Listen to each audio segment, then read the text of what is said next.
ദൈവത്തിരുനാമത്തിന് നന്ദിയോടെ സ്തോത്രം ചെയ്യുകയും സ്തുതിക്കുകയും ചെയ്യുന്നു. കർത്താവിനാൽ അനുഗ്രഹീതരായ ദൈവമക്കളോട് ഒരിക്കൽ കൂടി ദൈവത്തിൻ്റെ വചനം പറയാൻ കർത്താവിനിക്ക് അവസരവും അനുവാദവും തരികയാണല്ലോ.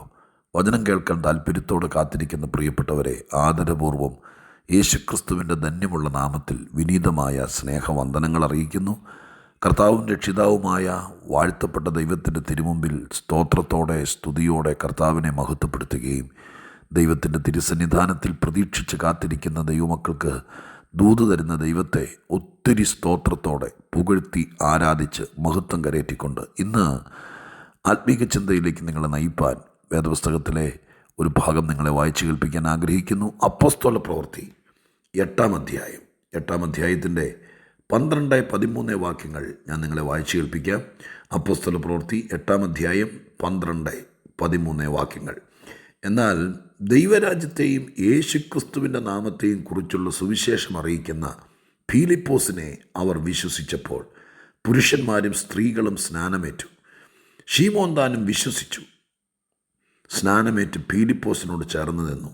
വലിയ വീരപ്രവൃത്തികളും അടയാളങ്ങളും നടക്കുന്നത് കണ്ട് ഭ്രമിച്ചു. ശമരിയ പട്ടണത്തിൽ യേശുക്രിസ്തുവിനെക്കുറിച്ചുള്ള സുവിശേഷം അറിയിപ്പാൻ ദൈവം നിയോഗിച്ചയച്ച സുവിശേഷകനാണ് ഫിലിപ്പോസ്. മേശമേൽ ശുശ്രൂഷിക്കാൻ വേണ്ടി 7 പേരെ തിരഞ്ഞെടുത്തിരുന്നല്ലോ. ആ 7 പേരിൽ ഒരുവനായിരുന്നു. ശമരിയ പട്ടണം അന്ന് ആഭിചാരത്തിൻ്റെയും ക്ഷുദ്രത്തിൻ്റെയും പിടിയിൽ അമർന്നിരുന്നു. പ്രത്യേകിച്ച് ഈ പാരഗ്രാഫിൽ വായിക്കുന്ന ഷിമോൻ എന്ന പേരുള്ളൊരു ആഭിചാരകൻ ശമരിയ പട്ടണക്കാരെ മുഴുവൻ ഭ്രമിപ്പിച്ചിരുന്നു എന്നാണ് അവിടെ എഴുതിയിരിക്കുന്നത്. എങ്ങനെയാണ് ഭ്രമിപ്പിച്ചത്? ആഭിചാരം കൊണ്ട്. അങ്ങനെ തന്നെ വളരെ വ്യക്തമായിട്ട് 11-ാമത്തെ വാക്യത്തിൽ എഴുതിയിട്ടുണ്ട്, ഇവൻ ആഭിചാരം കൊണ്ട് ഏറിയ കാലം അവരെ ഭ്രമിപ്പിക്കുകയാൽ എത്രേ അവർ അവനെ ശ്രദ്ധിച്ചത്.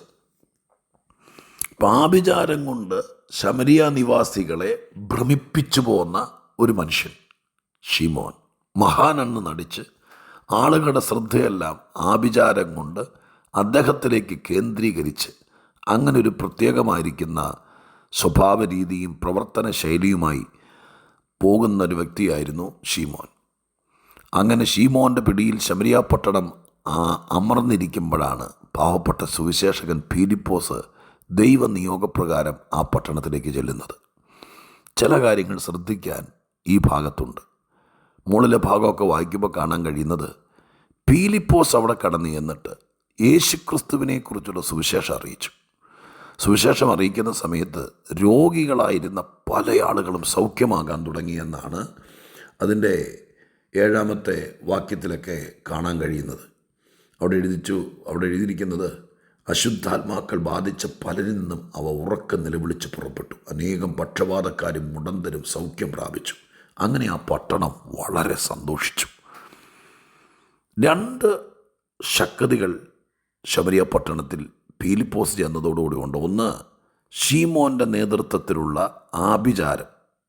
ആഭിചാരമുണ്ടോ, ആഭിചാരം ഫലിക്കുമോ, ആഭിചാരം എങ്ങനെയാണ് എന്നതിനെക്കുറിച്ചൊക്കെ ഒത്തിരി തർക്കവും സംശയവും വിശ്വാസത്തിൻ്റെ ഏറ്റക്കുറച്ചിലുകളൊക്കെ ആൾക്കാരുടെ ഇടയിലുണ്ട്. ചില ആളുകൾക്കെല്ലാം ആഭിചാരമാണ്. യേശുവിനേക്കാൾ, കർത്താവിനേക്കാൾ, പരിശുദ്ധാത്മ പ്രവർത്തനത്തെക്കാളെല്ലാം അങ്ങ് ആഭിചാരമാണ്. ഞാൻ സത്യസന്ധമായിട്ടൊരു കാര്യം പറയാം. എൻ്റെ അടുക്കൽ പ്രാർത്ഥിക്കാൻ വരുന്നതിൽ ഒത്തിരി ആളുകൾ അവരുടെ മനസ്സ് നിറച്ച് അവരുമായിട്ട് സംസാരിക്കുമ്പോഴൊക്കെ മനസ്സിലാക്കാൻ കഴിയുന്നത് അവരുടെ ഹൃദയത്തിനകത്ത് മുഴുവൻ ആരോ ആഭിചാരം ചെയ്തു. ആഭിചാരം ചെയ്തതുകൊണ്ടാണ് ഇങ്ങനെ മൊത്തം മുടിഞ്ഞു പോയത്. ആഭിചാരം ചെയ്തതുകൊണ്ടാണ് ഈ കാര്യങ്ങളൊന്നും നടക്കാത്തത്. ഇങ്ങനെ അമിതമായി ആഭിചാരം ക്ഷുദ്രം എന്ന് പറഞ്ഞ് നമ്മുടെ കർത്താവിനെയും നമ്മളിൽ പകർന്നിരിക്കുന്ന പരിശുദ്ധാത്മാവിനെയും നമ്മൾ ദൈവത്തിൻ്റെ മക്കളെന്ന പദവിയെയും ദൈവം തന്ന സകല അധികാരത്തെയും മറന്ന് ആഭിചാരത്തെ പ്രൊമോട്ട് ചെയ്ത് നമ്മുടെ തലയ്ക്ക് മീതെ ഉയർത്തിപ്പിടിക്കുന്ന ഒത്തിരി പേരുണ്ട്. ഞാൻ നിങ്ങളോട് പറയുന്ന അരുത്. ആഭിചാരം ഉണ്ട്. അത് വേദപുസ്തകത്തെ പച്ചയ്ക്ക് കിടക്കുന്ന പുതിയ നിയമത്തിൽ ഒരു പട്ടണത്തെ മുഴുവൻ ആഭിചാരം ചെയ്ത് ഭ്രമിപ്പിക്കാൻ കഴിയും. അന്ധകാര ശക്തിയെ, ദുഷ്ടാത്മ സേവയെ മുറുകെ പിടിച്ചുകൊണ്ട് പിശാചിനെയും പിശാചിൻ്റെ ദൂതന്മാരായിരിക്കുന്ന ദുർഭൂത ശക്തികളെയും സേവാമൂർത്തികളാക്കി അങ്ങനെ കുടിയിരുത്തി ആവഹിച്ച് അവയുടെ ഇഷ്ടം ചെയ്ത് അതിൽ നിന്ന് ശക്തി ആർജിച്ചെടുത്ത് മനുഷ്യർക്ക് ദ്രോഹം ചെയ്യുന്നൊരു പരിപാടിയാണ് വാസ്തവത്തിൽ ആഭിചാരം കൊണ്ട് നടക്കുന്നത്. പക്ഷേ ഈ ഭാഗം നിങ്ങൾ മനസ്സിരുത്തി വായിച്ചാൽ നമുക്ക് ധൈര്യം പകരുന്ന ഒന്ന് ഞാൻ പറയാം. ആഭിചാരം ഉണ്ടോ പാസ്റ്ററെ? ഉണ്ട്. ഫലിക്കോ പാസ്റ്ററെ? അതെല്ലാം അവിടെ ഫലിക്കും. ഏത് വിധത്തിൽ? അതെല്ലാം അവിടെ എഴുതിയിട്ടുണ്ട്. പക്ഷെ നമുക്കിതിൽ നിന്ന് എങ്ങനെ രക്ഷപ്പെടാം? അങ്ങനെ ഒരു പ്രവണത ചുറ്റുവട്ടത്തുള്ളപ്പോൾ, അങ്ങനെ ആരെങ്കിലുമൊക്കെ ചെയ്യാൻ തുനിഞ്ഞാൽ ഇന്നുമുണ്ട്. നമുക്കെങ്ങനെ രക്ഷപ്പെടാം? നാട് വിട്ടു പോകാൻ പറ്റുമോ? തലേ തുണിയിട്ടുകൊണ്ട് ഓടാൻ പറ്റുമോ? കുഴിയുണ്ടാക്കി അതിനകത്തിരിക്കാൻ പറ്റുമോ? ആറ്റി ചാടാൻ പറ്റുമോ? എന്തോ ചെയ്യും? വിശുദ്ധ ബൈബിൾ ആഭിചാരമുണ്ട്, പിശാചുണ്ട്, പ്രതിയോഗിയുണ്ട് എന്ന് പറഞ്ഞ് നമ്മുടെ തലച്ചോറ് പഴിപ്പിക്കുന്നൊരു പുസ്തകമല്ല. മറിച്ച് ഇതൊക്കെ ഇവിടെ ഉള്ളപ്പോഴും ഇതിൻ്റെ മേൽ ജയോത്സവത്തോടെ നടത്തുന്നൊരു ദൈവമുണ്ടെന്ന് പഠിപ്പിക്കുന്ന പുസ്തകമാണ്. അങ്ങനെ തന്നെ നിങ്ങൾ ശാന്തമായി വിശ്വസിക്കണം. ബൈബിൾ പ്രശ്നങ്ങളുണ്ട്, പ്രതിസന്ധിയുണ്ട്, പ്രതികൂലമുണ്ട്, പിശാചുണ്ട്, ആഭിചാരമുണ്ട്, ക്ഷുദ്രമുണ്ട്. നിങ്ങൾക്കത് ഫലിച്ചിട്ടുണ്ട്, അതിൻ്റെ കെട്ടുണ്ട്, അത് ഒതുക്കും, തകർക്കും എന്ന് പറഞ്ഞ് നമ്മളെ ഭ്രമിപ്പിക്കുന്ന പുസ്തകമല്ല കേട്ടോ. ആഭിചാരത്തിൻ്റെയും ആഭിചാരകന്മാരുടെയും ആഭിചാരാത്മാവ് വ്യാപരിക്കുന്നവരുടെയും ഒരു ടെൻഡൻസി ഭ്രമിപ്പിക്കുക. ഞാൻ വീണ്ടും പറയുന്നു, ആളുകളെ മനസ്സിലാക്കുന്നത് കൊണ്ട്. ഈ പ്രാർത്ഥനാ വിഷയമൊക്കെ പറയുമ്പോൾ ശാന്തമായിട്ട് നിന്ന് കേൾക്കുമ്പോൾ മനസ്സിലാവും അവരങ്ങ് ഭ്രമിച്ചിരിക്കുക, ഞെട്ടിയിരിക്കുക, തളർന്നിരിക്കുക. ഭ്രമിച്ചു. ആരോ പറഞ്ഞു, ഇന്നാര് പറഞ്ഞു, അതിൻ്റെ വെളിച്ചത്തിൽ ഭ്രമിക്കുക. പൈശാചിക വ്യാപാര ശക്തിയുടെ അതിൻ്റെ പുറകിൽ പ്രേരകം ആകുന്ന വ്യക്തികളുടെ ടെൻഡൻസി, ആഭിചാരവും ദുഷ്ടശക്തികളും കൊണ്ട് ആളുകളെ ഭ്രമിപ്പിക്കുക. നിങ്ങളത് വളരെ ശ്രദ്ധിക്കണം. ആരും നിങ്ങളെ ഭ്രമിപ്പിക്കാൻ അനുവദിക്കരുത്.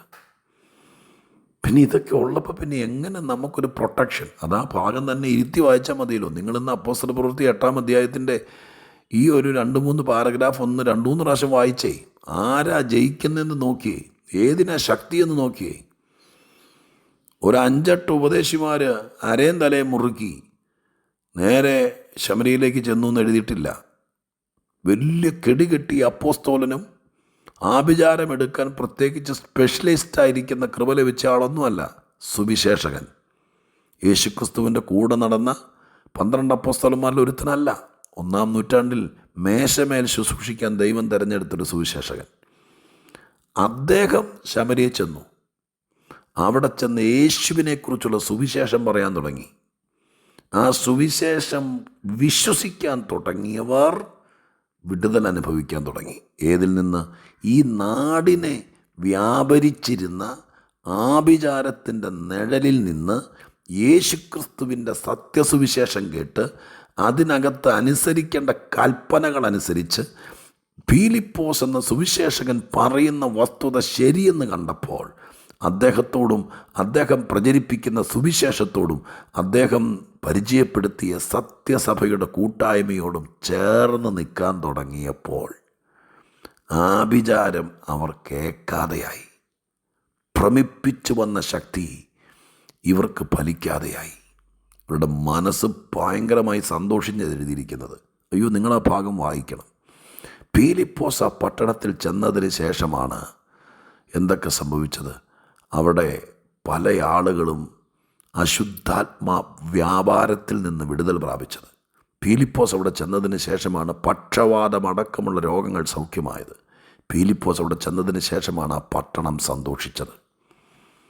അപ്പോൾ ഒരു കൊച്ചു ഉപദേശി മതിയെന്ന് ആഭിചാരത്തിൻ്റെ നിഴലാട്ടത്തിൽ കിടക്കുന്ന ആളുകളെ ഭ്രമിപ്പിച്ചും പേടിച്ചും വിറച്ചും ചങ്ക് കയ്യിൽ പിടിച്ചുകൊണ്ട് ജീവിക്കുന്ന ഉറക്കം വരാത്ത രാത്രികളുമായിട്ട് അയ്യോ ആരോ അഭിചാരം ചെയ്തേ, ഞങ്ങളെ ഒതുക്കിയേ, ഞങ്ങളുടെ വഴിയടച്ചേ, ഞങ്ങളുടെ കുഞ്ഞുങ്ങളെ ബന്ധിച്ചേ, കല്യാണം പൊട്ടിച്ചേ എന്നും പറഞ്ഞ് കാലുവെന്തോടുന്ന ആളുകളുടെ ജീവിതം രക്ഷിക്കാൻ യേശുവിൽ വിശ്വസിക്കുകയും കർത്താവിൻ്റെ സത്യവചനം പ്രചരിപ്പിക്കുകയും ചെയ്യുന്ന ഒരു സാധാരണക്കാരനായിരിക്കുന്ന സുവിശേഷകൻ മതി. ഒരു സുവിശേഷകൻ മതി ആഭിചാരത്തിൻ്റെ വൻ ശക്തികൾക്കകത്ത് നിന്നൊരു നാടിനെ രക്ഷിപ്പാൻ. അത് രക്ഷിച്ച കഥയാണ്, അല്ല ചരിത്രമാണ് അപ്പോസ്തല പ്രവൃത്തി 8-ാം അധ്യായം.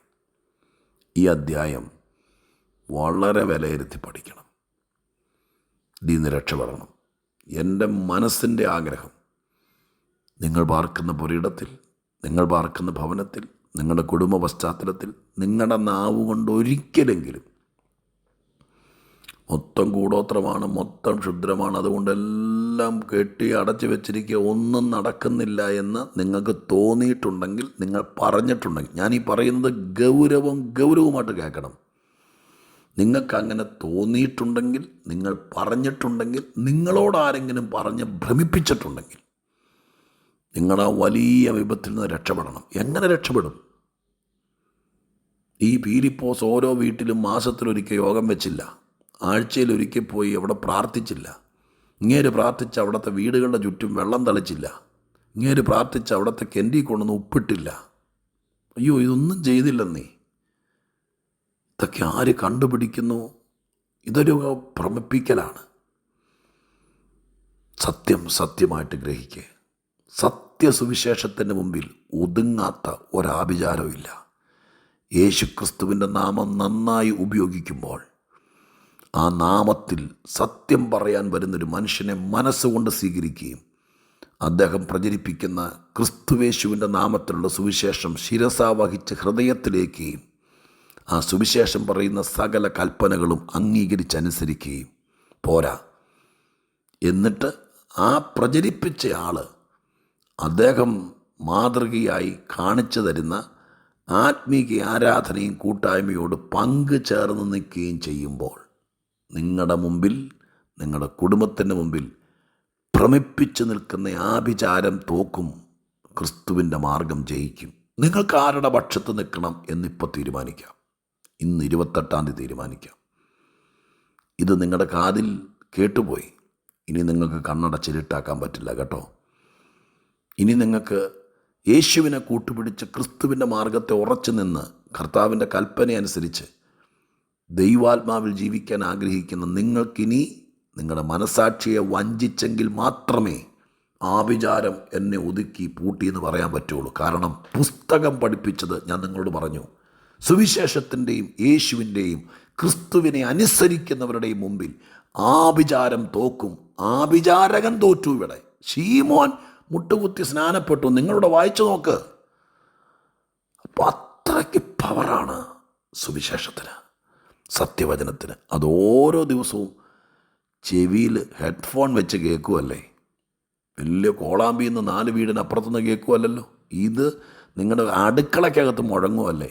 എന്നിട്ടും ആഭിചാരം എന്ന് പറയുന്നത് നാണക്കേടല്ലേ. സത്യവചനം വിശ്വസിക്കുക, സുവിശേഷം വിശ്വസിക്കുക. നിങ്ങളെ ഭ്രമിപ്പിച്ച വിഷയങ്ങളിൽ നിന്ന് വിമോചനം പ്രാപിക്കുക, രക്ഷപ്പെട്. സ്വർഗത്തിലെ ദൈവം അതിന് സഹായിക്കട്ടെ. പ്രാർത്ഥിക്കാം. പരിശുദ്ധ ദൈവമേ, ഞങ്ങളുടെ സ്വർഗീയ പിതാവേ, അന്യാരാധനയും അന്ധകാരശക്തിയും ദുർഭൂത വ്യാപാരവുമായി ഈ പ്രപഞ്ചം മുഖരിതമാണ്. അനേകർ ഭ്രമിക്കുകയാണ്. എന്നാൽ കർത്താവായ യേശുവിനെ വിശ്വസിക്കുന്നവർക്ക് ഇതൊന്നും ബാധകമല്ലെന്നും, സത്യം വിശ്വസിച്ച് സത്യം അംഗീകരിച്ച് സത്യത്തിൻ്റെ പക്ഷത്ത് നിന്ന് സത്യ കൂട്ടായ്മയിൽ ആത്മനിറവിൽ ആരാധിക്കുന്നവൻ അവൻ ആഭിചാരത്തിൽ നിന്നും അതിൻ്റെ വ്യാപാരത്തിൽ നിന്നും വിമോചിതനാണെന്നും തിരുവെഴുത്ത് പറഞ്ഞത് ആർക്കൊക്കെയോ വേണ്ടി ഞാൻ പറഞ്ഞപ്പാ. വിശ്വസിക്കുന്നവരെ രക്ഷിക്കണം, അനുഗ്രഹിക്കണം, അവർക്കിത് ഫലിക്കണം. യേശുവിനെ വിശ്വസിച്ച് അങ്ങയോട് ചേർന്ന് നിൽക്കാൻ കൃപ ചെയ്യണം. പ്രാർത്ഥന കേട്ടതിന് നന്ദി. യേശുവിൻ നാമത്തിൽ തന്നെ. ആമേൻ.